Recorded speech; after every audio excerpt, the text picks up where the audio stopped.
दोस्तों utopian classes में आपका स्वागत है। तो चलिए अपनी वीडियो को शुरू करते हैं और आज के रूल नंबर 1 की तरफ बढ़ते हैं।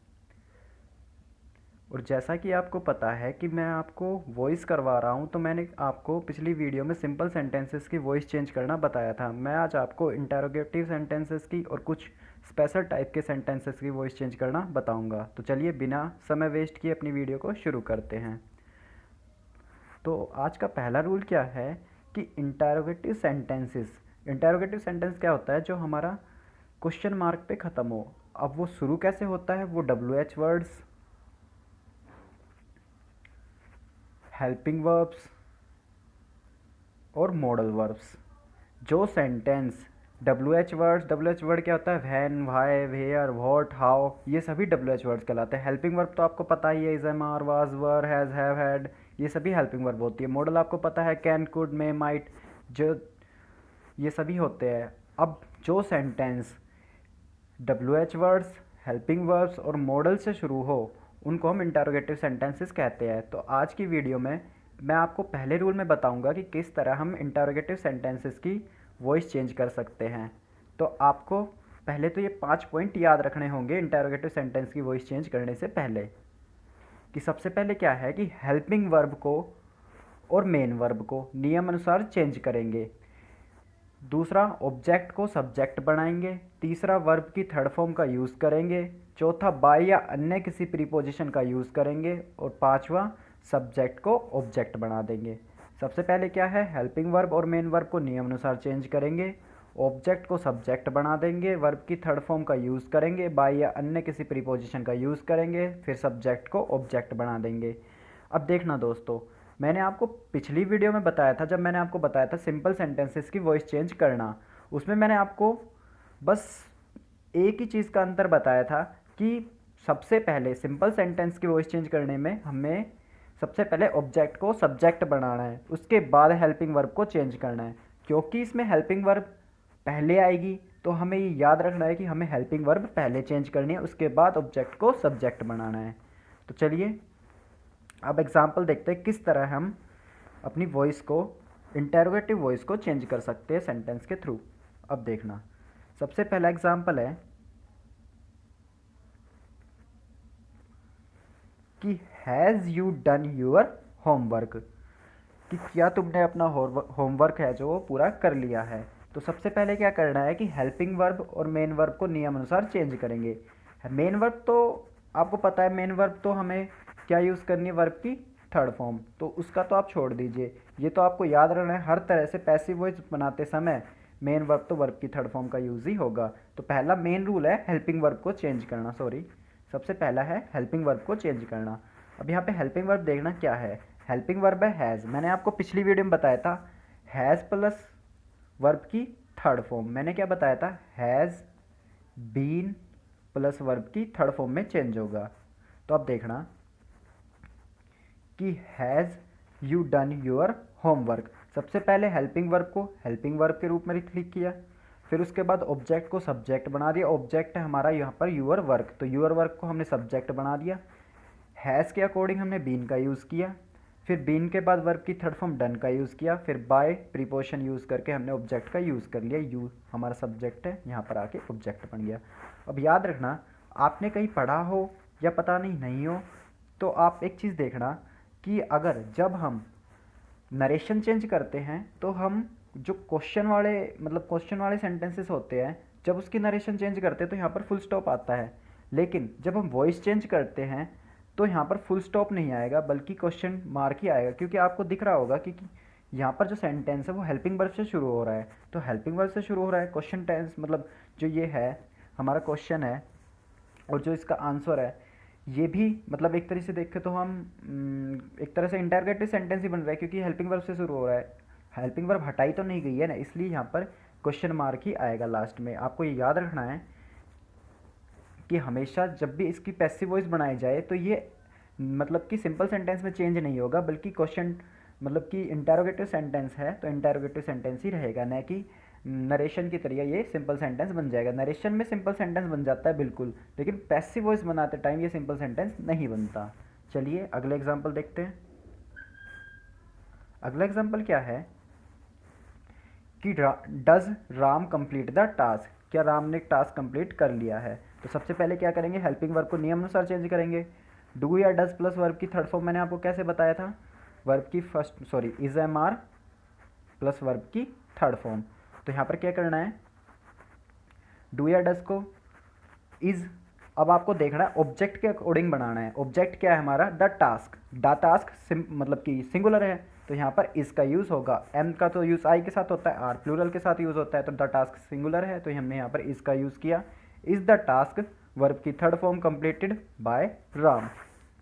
चलिए अगले एग्जाम्पल की तरफ बढ़ते हैं। अगले एग्जाम्पल में क्या है, हु नोज़ यू, मतलब तुम्हें कौन जानता है। तो अब देखना, इस तरह के सेंटेंसेस में हम हु को बाय हुम में कन्वर्ट करते हैं। इसमें बाय हुम में, बाय हुम में हम हु को बाय हुम में कन्वर्ट करते हैं। तो इसका क्या होगा, सबसे पहले जहाँ पर भी आपको हु वाला सेंटेंस मिले उसको आप आंख बंद करके बाय हुम में पहले कन्वर्ट कर देना, उसके बाद अपने रूल स्टार्ट करना। अब क्या करना है आपको, हेल्पिंग वो क्या नाम है, हेल्पिंग वर्ब को नियम अनुसार चेंज करना। तो हेल्पिंग वर्ब यहाँ पर नोज है, मैंने आपको बताया था वर्ब की फर्स्ट फॉर्म प्लस एस या ई एस के साथ is am are plus verb की थर्ड फॉर्म का यूज़ करना है। तो यहाँ पर क्या यूज़ होगा, यू के साथ आर का यूज़ होता है, यू हमारा ऑब्जेक्ट है, तो are you known, by whom are you, you हमारा ऑब्जेक्ट हो गया, नोन वर्ब की थर्ड फॉर्म। चलिए अगले क्वेश्चन की तरफ बढ़ते हैं। अगले क्वेश्चन में क्या है कि आर दे नॉट चीटिंग अस, मतलब कि क्या क्या ये हमें चीटिंग मतलब कि धोखा नहीं दे रहे हैं। तो अब देखना कि सबसे पहले क्या करना है, हेल्पिंग वर्ब को नियमानुसार चेंज करना है। आर, आर का आर ही रहने देना है। अब देखना, क्योंकि मैंने बताया था is am are plus verb की थर्ड फॉर्म, सॉरी वर्ब की थर्ड फॉर्म नहीं, वर्ब की फर्स्ट फॉर्म प्लस आईएनजी को हम is am are being plus verb की थर्ड फॉर्म में चेंज करेंगे। तो पहले ऑब्जेक्ट के अकॉर्डिंग देखना है हमने, ऑब्जेक्ट क्या है हमारा अस, तो अस तो आ जाएगा आगे, मतलब सब्जेक्ट बन जाएगा, तो सब्जेक्ट क्या होगा इसका वी, तो वी प्लूरल है तो इसलिए हम यहाँ पर आर का ही यूज़ करेंगे, आर वी। नोट, नोट रहेगा, बींग आ जाएगा, बींग चीटेड बाय दैम, दे है ऑब्जेक्टिव केस, दैम हो जाएगा। चलिए अगले एग्जाम्पल की तरफ बढ़ते हैं। अगले एग्जाम्पल में क्या है कि can we send the parcel tomorrow, क्या मतलब कि जो पार्सल है क्या हम उसे कल भेज सकते हैं। तो अब देखना, कैन मॉडल वर्ब से शुरू है, क्वेश्चन टैग मतलब क्वेश्चन टैग कह रहा, क्वेश्चन मतलब इंटरोगेटिव सेंटेंस है, तो हमें इसकी वॉइस चेंज करने के लिए वही 5 रूल लगाने हैं। सबसे पहले वर्ब को नियमानुसार चेंज करना है, कैन के साथ बी का यूज़ होगा, ऑब्जेक्ट को सब्जेक्ट बनाना है, द पार्सल ऑब्जेक्ट है हमारा, can the parcel be verb की थर्ड फॉर्म, सेंड अब टुमारो। देखना मैंने आपको बताया था अपनी सिंपल सेंटेंसेस की वॉइस चेंज करने वाली वीडियो में कि जो भी मतलब रिमेनिंग पार्ट होता है वो हमारा वर्ब की थर्ड फॉर्म के बाद लिखा जाता है। तो टुमारो रिमेनिंग पार्ट है, इसलिए हमने यहाँ इसको सेंट के बाद लिखा है। सेंट क्या है, वर्ब की third form. Can the parcel be sent tomorrow, by का यूज़ किया, वी हमारा सब्जेक्ट है, ऑब्जेक्टिव केस अस। चलिए दोस्तों, तो आज के रूल नंबर 2 की तरफ बढ़ते हैं कि अगले सेंटेंसेस की वॉइस चेंज करना बताता हूँ मैं आपको। अगला सेंटेंस कैसे मतलब किस तरह का सेंटेंस है ये, कि देयर से शुरू होने वाले सेंटेंसेस की वॉइस चेंज करना। अगले सेंटेंस में आपको बताऊंगा कि किस तरह हम देयर से शुरू होने वाले जो सेंटेंस देयर से शुरू होते हैं उनकी वॉइस हम किस तरह से चेंज करते हैं। तो सबसे पहले स्ट्रक्चर देखते हैं, इसका स्ट्रक्चर कैसे होता है। इसका स्ट्रक्चर देयर से शुरू होता है, टू प्लस वर्ब की फर्स्ट फॉर्म और ऑब्जेक्ट की ख़त्म होता है। ये मैंने जो मतलब डैश डैश डाल रखा है ये रिमेनिंग पार्ट होता है। मान लो देयर के बाद कुछ भी लिखा मिल जाए, मतलब कि ज़रूरी नहीं है वो सेंटेंस से रिलेटेड होगा, कुछ भी होगा, लेकिन मेन तो यही है कि देयर, उसके बाद जो रिमेनिंग पार्ट है हमारा टू प्लस वर्ब की फर्स्ट फॉर्म प्लस ऑब्जेक्ट। हमें तो ये तीन ही चीज़ देखनी है, there plus infinitive plus object. मैंने आपको बताया था ये क्या कहलाती है, इन्फिनेटिव।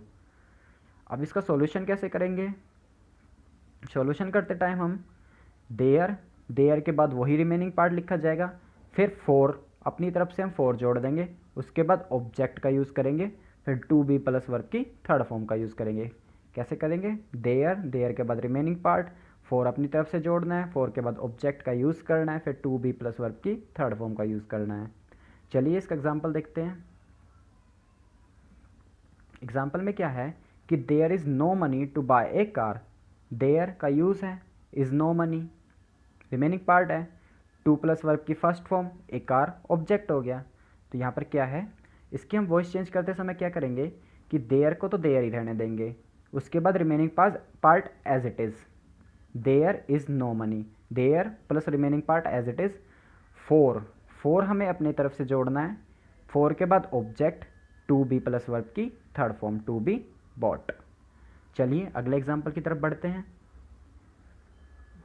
अगले एग्जाम्पल में क्या है कि there is a parking to park the car, there के बाद remaining part to plus verb की first form the car object के रूप में। तो क्या करना है, there plus remaining part as it is लिखना है, फिर फोर का यूज़ हमें अपनी तरफ से करना है, ए कार यहाँ पर ऑब्जेक्ट है, फोर के बाद ऑब्जेक्ट का यूज़ करना है, to be parked to be plus verb की थर्ड फॉर्म का यूज़। चलिए अगले एग्जाम्पल की तरफ बढ़ते हैं। अगले एग्जाम्पल में क्या है कि there is no water to drink. अब देखना है यहाँ पर हमें ऑब्जेक्ट नहीं दिया गया है, ऑब्जेक्ट मतलब कि जो हमारा इन्फिनेटिव के बाद जो ऑब्जेक्ट होता है वो नहीं दिया गया है। तो आपको क्या करना है, there is no water, there के बाद रिमेनिंग पार्ट तो एज इट इज़ लिखना है, टू बी प्लस वर्ब की थर्ड फॉर्म का यूज़ करना है। अगर ज़रूरी नहीं है कि आपको ऑब्जेक्ट हमेशा दिया ही हो, अगर आपको ऑब्जेक्ट नहीं दिया हो तो टू बी प्लस वर्ब की थर्ड फॉर्म का आप सीधा यूज़ कर सकते हो। चलिए अगले रूल की तरफ बढ़ते हैं कि किस तरह हम मतलब कि जो लेटेस्ट से शुरू होते हैं, जो सेंटेंसेस लेटेस्ट से शुरू होते हैं उन सेंटेंसेस की वॉइस हम किस तरह से चेंज कर सकते हैं। तो अगला रूल हमारा यही है कि किस तरह से हम लेटेस्ट से शुरू होने वाले सेंटेंसेस की वॉइस चेंज कर सकते हैं। सबसे पहले इसका स्ट्रक्चर देखते हैं कि किस तरह लेटेस्ट से शुरू होने वाले सेंटेंस मतलब बनते हैं। सबसे पहले लेटस के बाद रिमेनिंग पार्ट। सेंटेंस है तो मतलब सेंटेंस इसी तरह का होगा कि लेटस आपको शुरुआत में मिल जाएगा, उसके बाद रिमेनिंग पार्ट। इसकी वॉइस चेंज करना बहुत आसान है। अब मैं आपको बताता हूँ इसका वॉइस मतलब किस तरह से चेंज हो सकती है। इसकी वॉइस चेंज करते समय हमें बस दो वर्ड जोड़ने हैं अपनी तरफ से। एक तो इट इज़ सपोज्ड या प्रपोज्ड, दोनों में से किसी का भी यूज़ करना है। इट इज़ सपोज्ड या प्रपोज्ड, दैट और plus we should plus remaining part. आपको बस यही दो मतलब आपको बस यही जोड़ना है, बाकी आपको रिमेनिंग पार्ट लिख देना है। क्या करना है आपको, इट इज़ सपोज्ड या proposed that we should plus remaining part. चलिए इसका एग्जाम्पल देखते हैं। एग्जाम्पल में क्या है कि let us go to the party, मतलब क्यों ना हम आज रात पार्टी के लिए चले, टुनाइट है ना लास्ट में। अब आप देखना, इट इज़ प्रपोज्ड या सपोज्ड किसी का भी यूज़ कर सकते हैं, दैट जोड़ा अपनी तरफ से, we should go to the party tonight remaining part जो लेटस के बाद है इसे हम रिमेनिंग पार्ट नाम देंगे। देखना इसमें क्या किया है मैंने कि लेटस के जगह हमने यहाँ पर इट इज़ प्रपोज्ड या सपोज्ड का यूज़ किया है, दैट का यूज़ किया है, we should go to the party as it is जो सेंटेंस में दिया हुआ है। चलिए अगले क्वेश्चन की तरफ बढ़ते हैं। अगले क्वेश्चन में क्या है कि let us take some rest for a short time, क्यों नहीं हम कुछ समय के लिए रेस्ट ले लेते हैं।